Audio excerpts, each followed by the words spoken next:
Welcome to the Public Sector Marketing Show, a podcast for government and public sector marketing professionals who want to level up their digital marketing and social media knowledge, skills, and strategic thinking. And now, welcome your host, Joanne Sweeney. Happy New Year and welcome to Season 3 of the Public Sector Marketing Show. Thank you for being with us for the past 43 episodes, and I promise more conversation, insights, trends and tactics from your Public Sector Marketing Pro peers and also subject matter experts. I'm starting 2022 and episode 44 with a solo show, so it's just you and me. So coming up in this episode, the Joe Rogan Effect that I believe is going to impact public sector comms in 2022. What is the Joe Rogan Effect and why should you care? The ongoing debate of mainstream media versus social media influence, it continues to rage in 2022. What people say about accessing news on social media, why they are accessing news on social media and who they're listening to.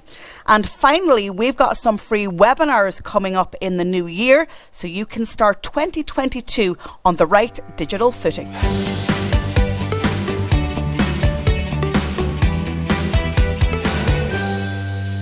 In today's column, I'm going to explain to you what the Joe Rogan Effect is. Essentially, it's a phrase I've coined to describe the rise in non-journalists' influence who are tackling issues that are dominating mainstream media. So on New Year's Eve 2021, Joe Rogan published another episode of the Joe Rogan Experience on Spotify, and it was subsequently shared on YouTube. But subsequent to that, YouTube took down that video and that episode.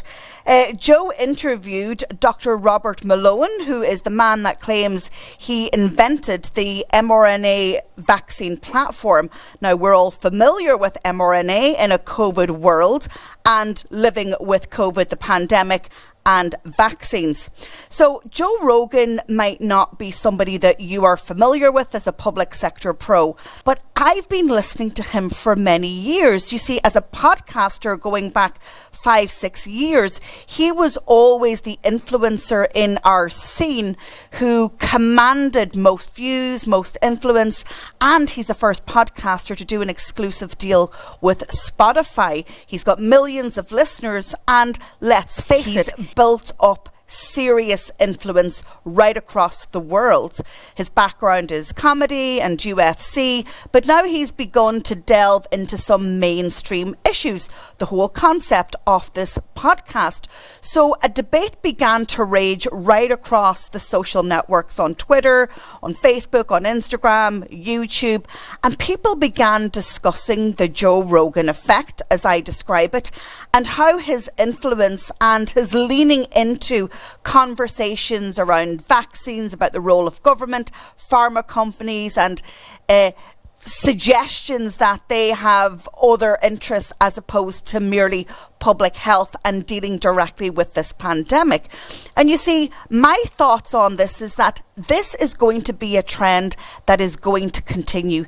The Joe Rogan Effect is whereby you have non-trained journalists who are commanding a space, airwaves, on the digital channels, commanding the interest, the attention, the engagement, and indeed the ideologies of people who perhaps are anti-establishment or who want to hear a different view. Now, my position on this, and I have listened to the episode for research purposes, is that I think it's not just good enough to take down content that we believe is fake, that is disrupting democracies or disrupting good public health advice. My position is that we should understand what those individuals and those cohorts, what positions they are taking and why. You see, we need to understand the arguments that are being put out there, because if we continue to just block down and ignore content that is online, then we are essentially saying that we are not going to deal with other debates that are happening. And in some instances, and in many instances, we are going to lose large cohorts of the public who are going to go other ways. You see, media is a commodity owned by anyone willing to create it. This is not a statement from me. This is a statement from the EU Research Centre at the European Parliament. I happened to be there about 4 years ago, had a break during training sessions with MEPs over there, and I saw this event in the library, and they were launching a report that they had done around current media and the media landscape in Europe.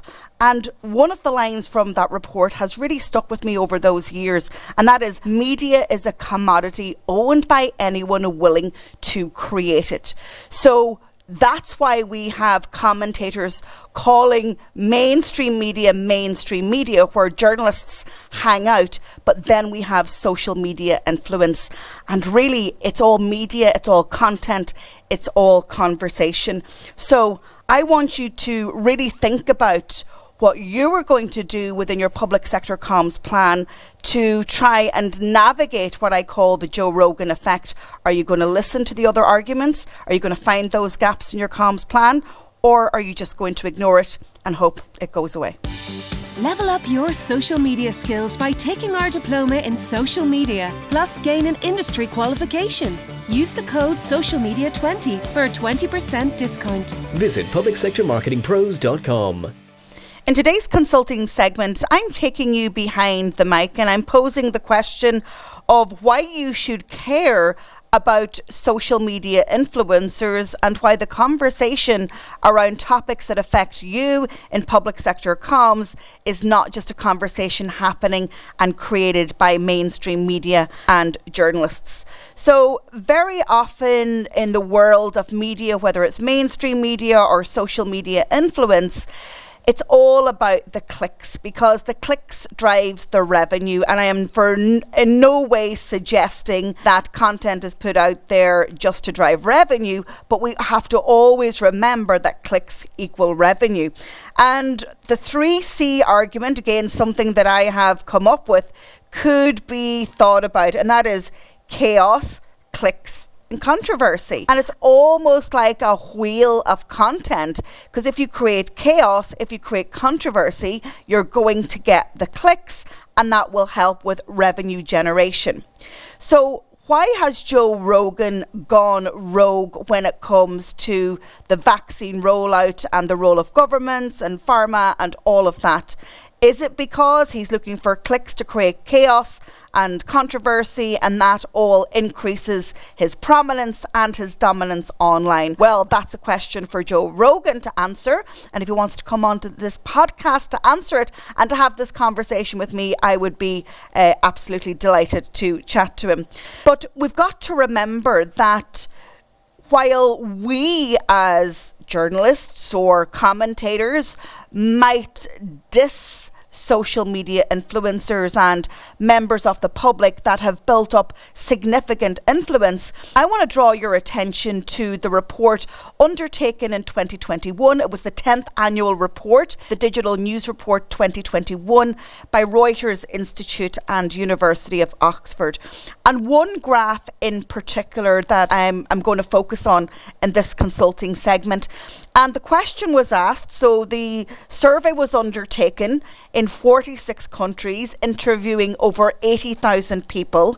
And this is the 10th year of the study, so it's highly regarded and it's very reputable. So the question was asked, of the under 35s, who do you pay most attention to when you are accessing news on social networks? And let's have a look at the results.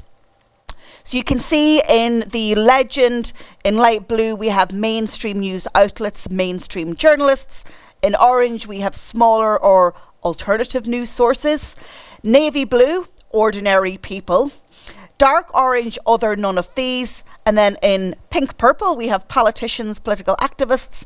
And then in green, internet personalities. So let's just pause for a moment and take that in. When under 35s are accessing news on social media, the question was asked, who do you listen to most? Who is going to get your attention, your engagement? And then, of course, you're going to discuss what you heard with your friends, families, and your followers online.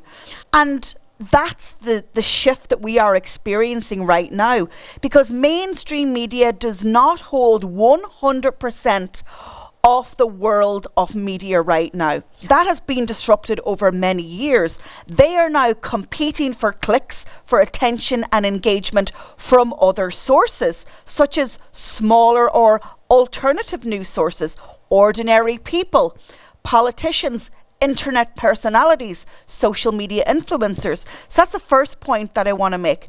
Secondly, let's have a look at who's dominating the attention of the under 35s on Instagram, Snapchat and TikTok. So we can see straight away in green, internet personalities are dominating the attention of under 35s on Instagram, Snapchat and TikTok peaking at 40%.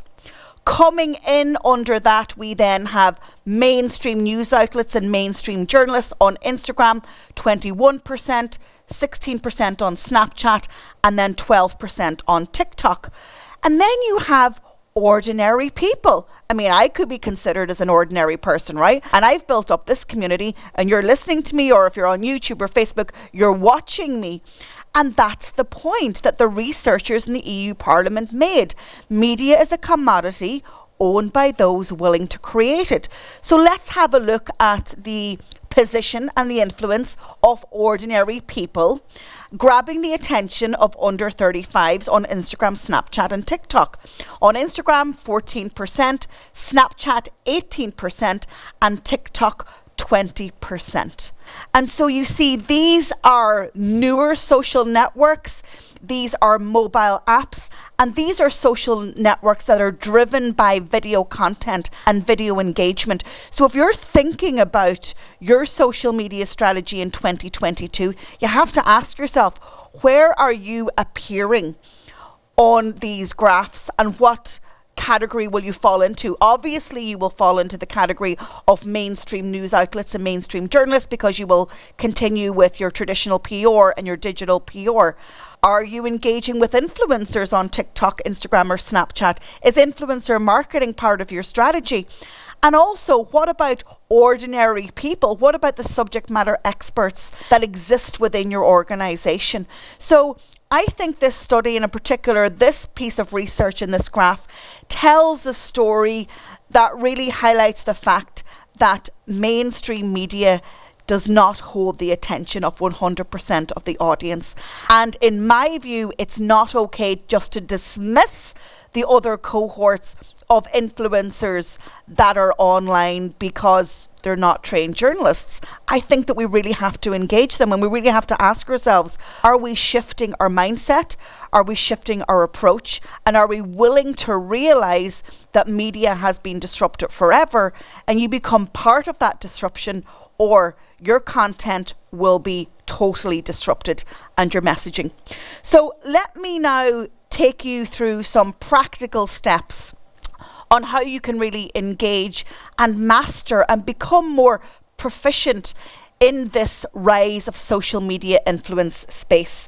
So I've got 6 things that you can do, 6 things that you can consider in 2022. So my first point is going back to my very first point in this consulting segment, is that media is a commodity owned by anyone willing to create it. Start putting yourself in that bracket. You need to become a really highly intelligent and savvy content creator. You need to be a single source of truth on all issues that matter to citizens, where you have state, government, public sector responsibility. It's not enough anymore to kind of post and go on social, have a website, publish press releases. You really need to be thinking about content marketing as a real edge point in your strategy. Number 2, let's talk about influence and social media influence. And so what I want you to consider is, well, what is influence and how do you measure it? And again, these are all my perspectives, and I'm always open for people to disagree with me or to have a conversation with me. So what is influence? Well, number one, you got to look at the volume of followers that an individual has online. And remember, we have micro influencers and we have macro influencers. So you might have an individual who's got less than 3,000 followers, but they are proving hugely influential and are commanding a greater share of social voice on particular issues. So it's one is about the volume of following, but secondly about how engaged that following is. Because if they are able to influence their tribe, who take action and who share and who advocate their messages, then that certainly is influence. And then thirdly, how we can measure social media influence, and this happened to Joe Rogan, is that you become the topic of conversation in mainstream media. Journalists and news outlets begin to cover it. And if you even Google Joe Rogan interview, okay, without even adding who he interviewed, and I'm relating to the Dr. Malone interview, you will see all the news results coming up in Google, all the media outlets from across the world discussing it. So that's about measuring social media influence. So number 3 in my list of 6 tactics to really get into the rise of social media influence and be competent in that space is ignore influencers with a great share of social voice at your peril. I have seen this in real life public sector comms, where I've been working with organisations or I've been analysing data on behalf of them, doing some research ahead of a campaign or reviewing a campaign. And if you ignore non-journalists, non-mainstream media that are commanding share of social voice on a topic that relates to you, you do that at your peril. Because again, what you are doing is you are kind of looking at the Joe Rogan effect and you were saying, okay, that's not true, that's complete misinformation, let's just ignore it. Okay. Number 4 then, dismissing influencers that actually are being more influential than you when it comes to a topic that you are responsible for. This could be climate change, this could be public health, this could be around the economy, this could be about tourism or travel, local government. It doesn't really matter what sector or what the topic is, but if you find that the influencer is having a greater share of social voice, then you've really got to ask yourself, are we really even at the table of digital comms? Number 5 is listening to the public discourse and uncovering that knowledge or information that is coming from the public. I always think that negativity and pushback and public commentary on any social network is worth leaning into and listening to, because there you get the gems of intelligence. And being in the public sector and operating in the public interest, this has to follow through with your digital comms, and you have to listen to what the public are saying. And then finally, number 6, reframing your comms strategy to reflect the digital era of influence. And I understand that it's probably a place of discomfort for you. You might have, gone through your 10, 20, 30-year career with traditional comms in mind, a strategy with journalists, with traditional PR, marketing, traditional advertising, and maybe you're off the mindset that you're still dissing the world of digital, but we just cannot. That time has passed. So there needs a reframing in terms of mindset, culture, but also in terms of your strategy. So that's my offering in the Gospel according to Joanne in this episode around the Joe Rogan effect, why public sector comms should care, looking at the digital news report study of 2021. I'll be interested to see how those figures pan out in 2022. I expect that the influence of ordinary people and internet personalities will continue to grow. But as always, if you've got an opinion or you want to contribute to this discussion or debate, I'd be more than happy to hear from you. And also from Joe Rogan, if he happens to come across this podcast, send me a tweet to @JSTweetsDigital. Level up your digital skills by taking our diploma in digital marketing, plus gain an industry qualification. Use the code DigitalMarketing20 for a 20% discount. Visit publicsectormarketingpros.com. Guys, I'm calling it 2022 is the year that government and public sector need to embrace TikTok. Remember last year I said wait and see, let's see what happens with TikTok. We know it exploded at the beginning of the pandemic in 2020, but it has become the world's most downloaded app, and it is hot on the heels of Meta, of Facebook and Instagram. We've seen the other social networks reorientate their apps, their design, their algorithm, because TikTok is taking market share. 2022 is the year of mobile video, and we have to embrace it. The social media bootcamp, I've been talking about it towards the end of last year, but in this live training, 15 hours of live training with me, I'm going to take you through the 10 tactics that you need to master for each of the 5 core social networks this year: Facebook, Twitter, LinkedIn, Instagram, and TikTok. So if you've been nervous about TikTok, if you haven't really mastered Reels, if you haven't leaned into mobile video, then make sure that you take a look at our website, publicsectormarketingpros.com, and check out the social media bootcamp landing page. All of the agenda is there, because this is the year that we need to master TikTok and lean into Reels. And of course, we've got YouTube Shorts, and we can share Reels on Facebook. So if you're interested, why not take a look? Send me some questions if you have any questions, and also don't forget to share with a public sector pro you know, or share it across your department or your agency. In episode 44, I'm recommending 2 free resources for you guys. The first 2 webinars of 2022 are now available to register for. The first one is happening next week, and that's 2022 Social Media Trends, always one of the most popular webinars that I do each year. Then coming up in February, a digital PR strategy for public sector, how the world of PR has completely changed. We've spoken about media versus social media influence in this episode. If you can't make the webinars live, you will get the replay, so make sure that you register. Thank you so much for tuning in to the very first episode of the Public Sector Marketing Show of 2022. Our intention is to level up our production value, and also to level up the output and the guests and the content that we create. If you have a suggestion or a want for a specific guest on the show, or if you want to come on the show, make sure that you get in touch.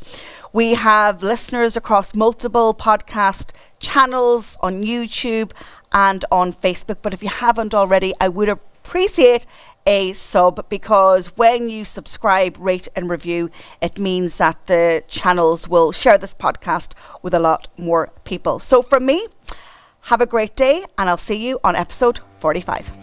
Thank you for tuning into this episode of the Public Sector Marketing Show.